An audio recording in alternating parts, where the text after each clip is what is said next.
Greetings, beloved brothers and sisters.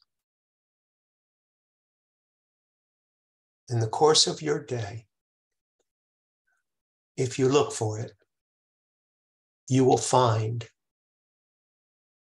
stimuli, places, things, people. It could be as subtle as a temperature change or a glimpse of something, which seem to trigger in you happiness, satisfaction, excitement, attraction.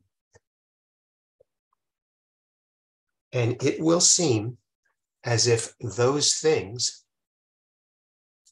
have the power to release in you a wonderful experience of inspiration. For instance, perhaps you step outside and the sun is just coming up and you're in touch with how beautiful nature is, and your spirit lifts. And you will think, nature does that to me. But that's really not true. You've decided that there are certain conditions under which you will open the channel of love that is you and let it fill you if these conditions are met. This is what happens when you fall in love with another person. There's something about how they look, how they talk, that makes you feel a certain way, and the attraction is so strong you have to pursue it. But is it really like that? What you'll find is the truth is, and what seems to be is not true. It seems to be the other person who has this power to make you happy.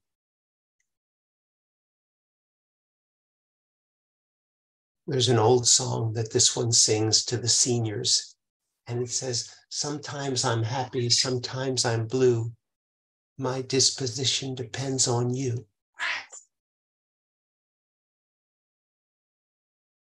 It's not really true. Your disposition depends on you. And what you've decided are the right conditions, the right smell, the right circumstance under which you're willing to open the valve to let the love that you are flow through this body and lift you. This is all based on your decision, your control. And you'll always have that right. But what I want you to see is, because it's your decision, and despite that it appears coming from somebody else or some other place or some circumstance or some situation, it is your decision.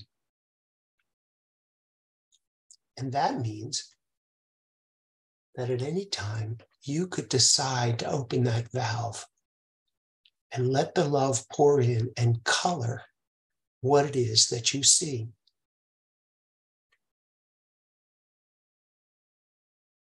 This one was very moved by seeing his father, who was always a very gruff individual and somewhat scary. When he saw his father for the first time lay eyes on the little grandchild in his life, something melted in the father's heart and he became a different person. And his relationship with his grandchild displayed to everyone around him that he had the capacity to be tender and soft and sweet and understanding and compassionate and humorous and open and vulnerable. And the children who he raised were so moved by that, especially this one, that he never saw his father in the same way again. this little grandchild presented the right circumstances under which this gruff, angry, critical man was willing to open his heart. He was changed forever, and so was everyone around him. That's a decision. It doesn't feel like one, but it's a decision. And you can make that right now. You can decide to open your heart to whatever you look at, to people who you disagree with, to circumstances not to your liking, to things that you don't ordinarily value. You can do this. You can have as much love and as much openness and as much spiritual upliftment as you're willing to allow. It's all there in front of you. And you have free will at any time. Try this when you look in the mirror. Let yourself be uplifted by the love you see there. Look at yourself with tenderness and be gladdened by what you see. It's up to you. I love you very much, and I'll speak with you again soon.